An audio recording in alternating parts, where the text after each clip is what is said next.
Good morning, everyone. Hello, Beanie Boo Boo. Little Simon. The two boys are so spoiled. Spoiled to that right there. And then when Dad is not here, who do you think they keep running to? Thinking they can hop up in my lap and camp out for hours at a time. And of course, I have to stop doing whatever I'm doing and let them up there, but I don't keep them for hours. I hold them for a minute and let them know they're loved, and then I put them right back down. Don't I, Miss Reba? Miss Reba would camp out in my lap for hours if I would let her. We're just getting started today. They've been fed and been out and back in and back out. And believe it or not, I don't know if you can see, the floors have their little footprints all over them, but we have cleaned before the video. It just doesn't look like it now. But that's part of the way our yard is. They can't go out without tracking in something, mud or dirt or grass. And lately, we're at that phase where my three younger ones are putting everything they can into their mouths when they're outside. And that's how they explore and learn stuff, is by putting it in their mouth. And they carry a good part of that into the house too and leave it for me. Little rascals. But they're all doing really, really good. We've just been having fun, enjoying them every day while we're between litters, waiting on these mamas to do their job. What's wrong with you, Sheba? Delilah? Or Chloe? We know Candy will be later in the year before she has another litter. She just had the litter that Simon was born in. They were born in November. Simon is 11 weeks old now. And I've gotten good updates on all his litter mates. They're all doing great and growing, and everybody just was really, really pleased that with the puppies they picked the right ones, and that's what we always pray for. We pray that we will have the right families to adopt the right puppy, And this one was just right for us. He is an offspring of, well, two of mine, Candy, and the stud we had, that was Joey. We retired Joey and rehomed him to Miss Susie, who needed a companion. And he has a wonderful life with her. Miss Susie just let me know she just got a full chain link fence around her full backyard. Joey did have kind of a limited pen space until now. Now he's got a full chain link fenced yard where he gets to roam and play, and it's real similar to the yard he was raised in here at our house. And they are keeping each other company. Joey was a good fit for Miss Susie. She needed a companion, and Joey needed that one-on-one companionship that Miss Susie gives him. He gets a lot more attention, human attention, with her than he did with me. And then this is our next to-be studs. Benny, the Black Mass Fawn boy, who carries all the colors we wanted for our program. And then Simon, the black and white, he's going to pair with Reba for our black and white litters. And they also carry a special color gene that we possibly can get tricolored black and white Bostons, which are basically a black and white Boston with tan points. So you might want to Google that, because it's possible that we can get one occasionally in a litter. It's not guaranteed, but they both do carry for it, so we will see what happens with that. And then Candy carries a variety of other color genes. She's going to pair well with Benny. And when my girls decide they're ready to breed again, we have an outside stud lined up. Someone was asking, what does he look like? And the breeder that has him, I've gotten to know her over time, and she's a really good breeder. And her stud is a blue fawn stud. So he looks kind of like Sheba, but he's more fawn colored. I mean, he looks like Delilah and Sheba mixed together, that blue and fawn mixed together. And he carries all the color genes that work with all my girls. So we'll have a variety of colors with 3 different mamas. We can get a variety of colors, maybe 4. We may use him back later this year again when Candy and Reba are ready to breed. The boys won't be ready to breed until they're 7 months old. And 7 months old or older. So I have used, Joey was 7 months old when him and Candy bred. But a lot of people say you need to wait till they get a little older, which I do on the females, but on the males, I'm telling you, they're ready to go.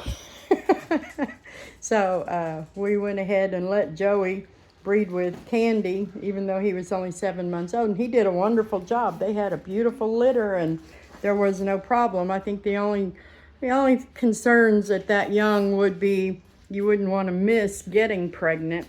So, but we didn't miss it. Believe me, Joey knew what he wanted to do, and he took care of the job.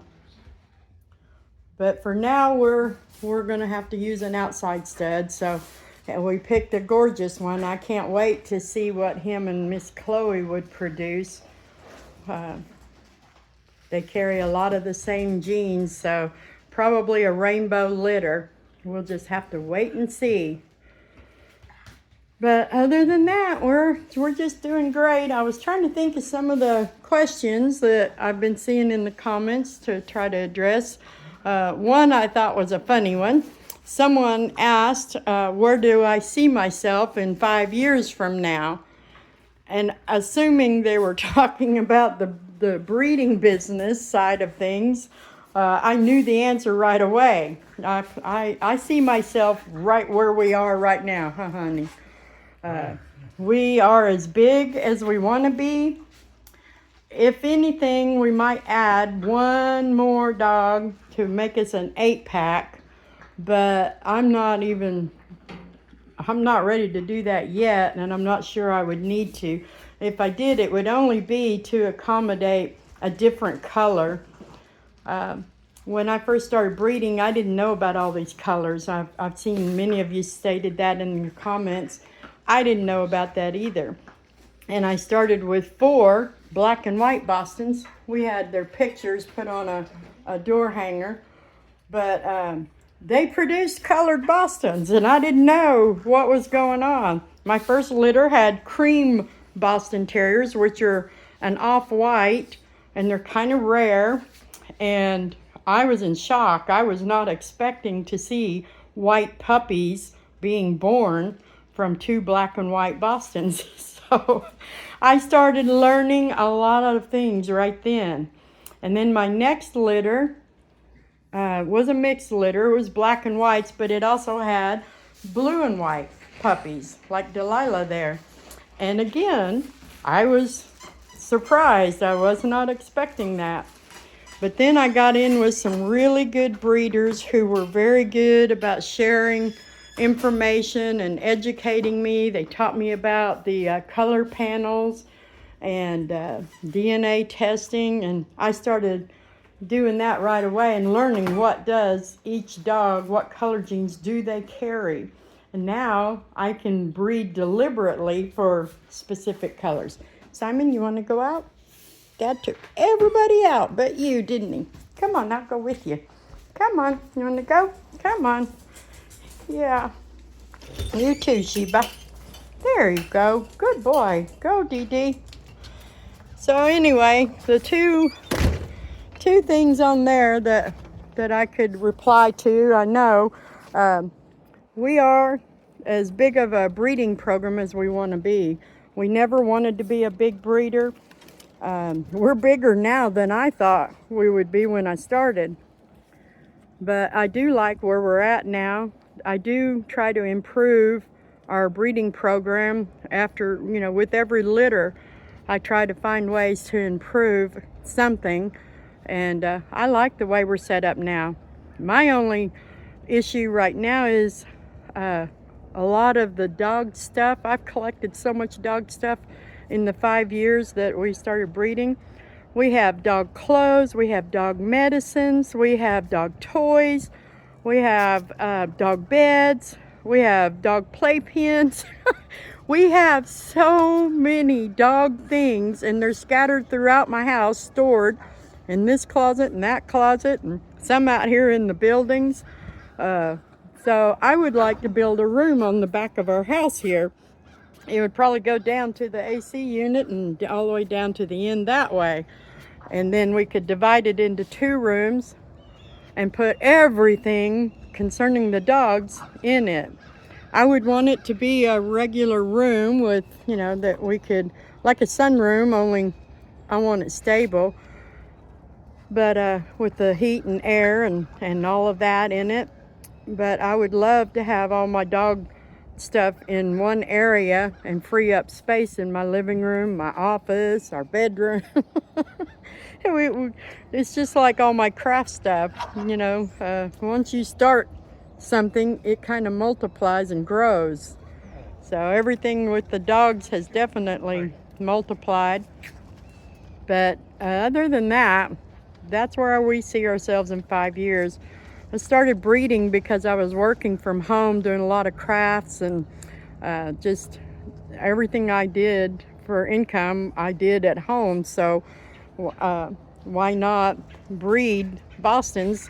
My last pet Boston had passed away, and I told my husband, instead of just getting another Boston, why don't we get multiples and let me try breeding, since I'm home all the time, and because nobody in my area raises them. Every time we wanted to adopt a new baby, we have to drive a long ways, and I still do, honestly. I have to deal with outside breeders to add to my pack, but I have to go a long ways to do that. So we thought we could make them more available in our area. I didn't have a clue that I'd be doing YouTube, or that our Bostons would be going all over the map. It's pretty amazing. We've sent baby Bostons to Hawaii, Canada, Alaska. Those were just some that really shocked me, and I love it. So now I know, it's not just local, but we are a local place too, and we have many of them right here in our local area. So. But I think one of the other questions someone was asking was about vaccines, and I want to be careful on that, because I do believe in vaccines for our dogs, especially the distemper and parvo vaccines. I think it's a 5-in-1 that covers five serious things that if your dog gets it, it's a real battle for them to overcome it. We vaccinate all of our dogs. We vaccinate all of our puppies. I do not like the lepto vaccine, and it has a bigger medical name, but lepto is what it's known by. If you Google it, you'll find that it is not it's not a required vaccine. It's an elective, and you do not have to do it, but most of the vets will try to get you to do it. And for Boston Terriers, I've had 2 that went into almost anaphylactic shock from the virus. They had a very, very bad reaction, and I almost lost Candy. My file with the vet stated clearly not to give my dogs lepto, and I took her and Candy in together for there was the puppy number 4. It's the same time they give them their rabies shot. And just as they had completed Candy's actual shot, I said, there's no lepto in that, right? And the girl that did it, she kind of turned pale and she said, no, it had lepto. And I was like, why? My file clearly says no lepto. So she was about to challenge me and wanted to know why would I say no lepto. It's standard practice. They give them all lepto. And they collected up their stuff and took it back to fix a new vaccine for Chloe. She hadn't gotten the one they had intended for her, which would have been with lepto. And by the time they came back in the room with the correct vaccine for Chloe, Candy was blown up.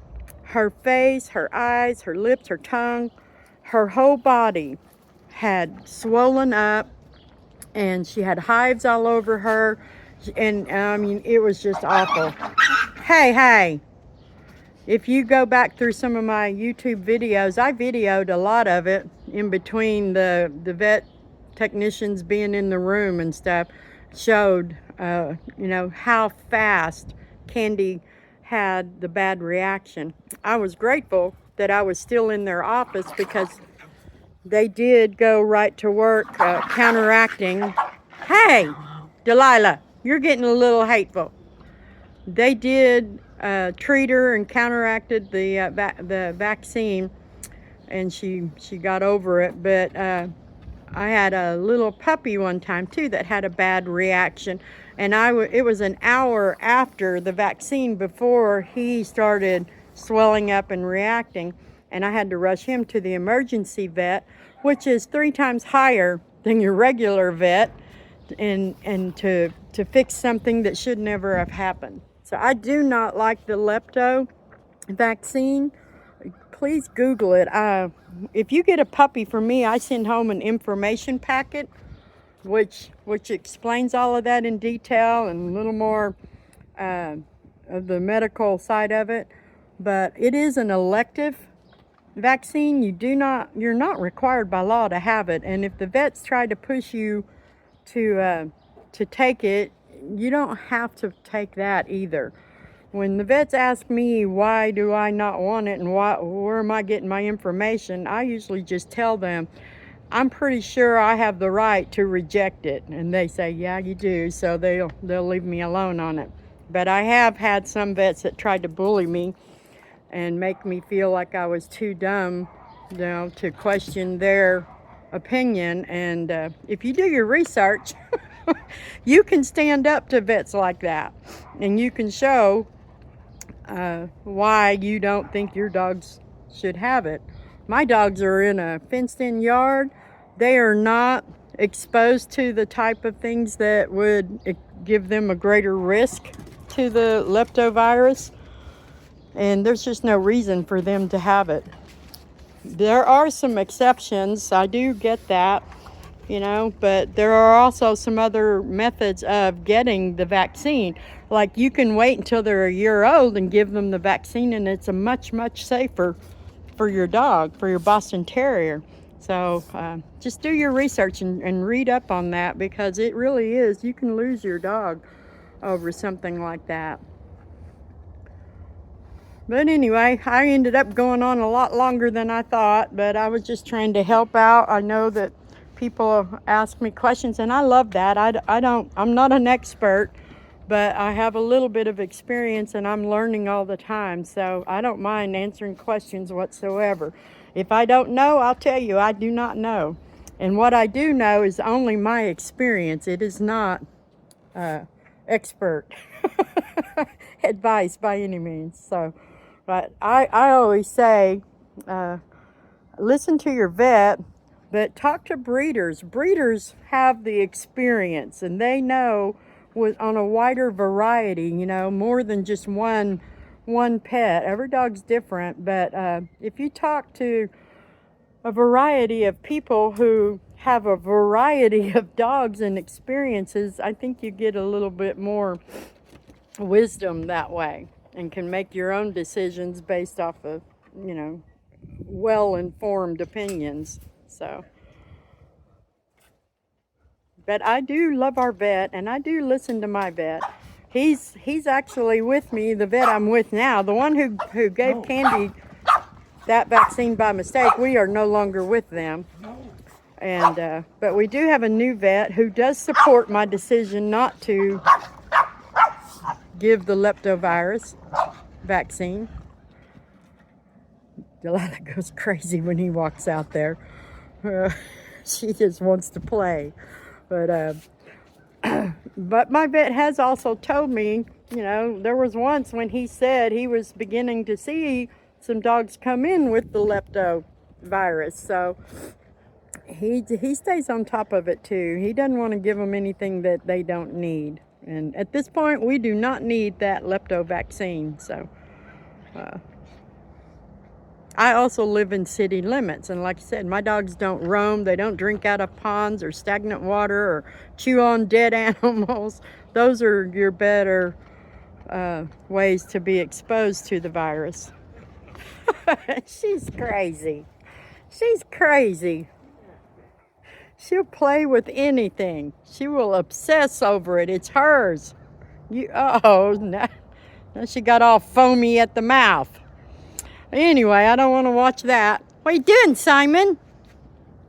Simon! Hey, baby.